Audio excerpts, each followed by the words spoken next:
சின்ன வயசுல அப்பா அதுக்கு அடிச்சிருக்காரா உங்கள? தப்பு பண்ணி அந்த மாரி ஏதாவது விஷயம் நடந்திருக்கா? ஒரே ஒரு வாட்டி அடி வாங்கியிருக்கேன். ஒரே இன்னொரு ஒரு வாட்டி தான். ஓகே. அது என்னன்னா, ஏதோ சம் சேஷ்ட பண்ணிட்டேன். ம். சேட்டை பண்ணோனே பேரண்ட்ஸ் மீட்டிங்ல வந்து அம்மா வந்து வீட்ல சொல்லிட்டாங்க டீச்சர்ஸ் ஓகே, வந்து, "இங்க வாங்க ஓகே. உங்க பையன் என்ன பண்ணான் தெரியுமா?" அப்படின்னோனே, சொல்லி முடிச்சோனே வீட்ல அப்பா வேற ஏதோ டென்ஷன்ல இருந்தார் போல இருக்கு. வந்து சொன்னோனே, "என்ன மூட்ல தான் எடுத்து ஒரே அடி டமால்" அப்படின்னு. ஓகே, அடிச்சுட்டு அன்னைக்கு நைட் ஃபுல்லா ரொம்ப ஃபீல் பண்ணாரு ஆக்சுவலி. கூப்பிட்டுட்டு பக்கத்துல உட்கார வச்சு வெளிலலாம் கூட்டு போய் சாப்பிட வச்சுட்டு, ஓகே. அத அப்படி பண்ணிட்டேனேன்னு சொல்லிட்டு ரொம்ப நாளைக்கு வருத்தப்பட்டுட்டே இருந்தாரு.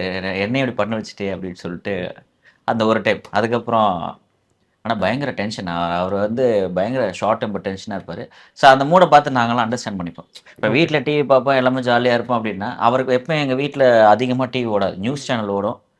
மிஞ்சி போனா அவரு இந்த டிஸ்கவரி சேனல் அந்த மாரி. ஓகே, அப்புறம் பழைய படங்கள், எம்ஜிஆர் படங்கள் மட்டும் தான் பார்த்துட்டு வேற எதுவுமே ஓடாது.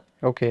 திடீர்னு அது என்ன ஒரு இதுன்னு தெரியல. நாங்க பார்த்துட்டே இருப்போம். அங்க ஹாரன் சவுண்ட் கேட்டோம்னா எல்லாத்தையும் ஆஃப் பண்ணிட்டு மேல போயிட்டு எல்லாம் கிளம்பிடுவோம். ஓகே. இப்போ ஸ்ட்ரிக்ட்டான அப்பா தான் மயில்சாமி சார். ஸ்ட்ரிக்ட்டாலாம் அவர் கேரக்டர் ஆக்சுவலி. ஏதாவது யோசிச்சுட்டே இருப்பாரு. ஏதாவது ஒண்ணு பண்ணணும். ஓகே, இது அதாவது இப்ப 10 நாளைக்கு இல்ல ஒரு அடுத்த மாசத்துக்கு ஏதாவது வொர்க் இருந்தா, இப்ப அத எப்படி பண்ணலாம்ன்னு இப்பத்துலருந்தே யோசிச்சுட்டே இருப்பாரு. ஓகே. அந்த அளவுக்கு ஆமா. யாரையோ ஒரு 4 பேர் கூட வச்சுப்பாரு. அத யோசிச்சுட்டே இருப்பாரு. ம். இங்க வந்து அத அப்ப பண்ணணும், இது பண்ணணும் ஐடியாஸ் கேட்பாரு. அந்த மாரி கொஞ்சம் அவர வந்து என்ன சொல்றது, ரொம்ப ஆக்குபையா வச்சுப்பாரு.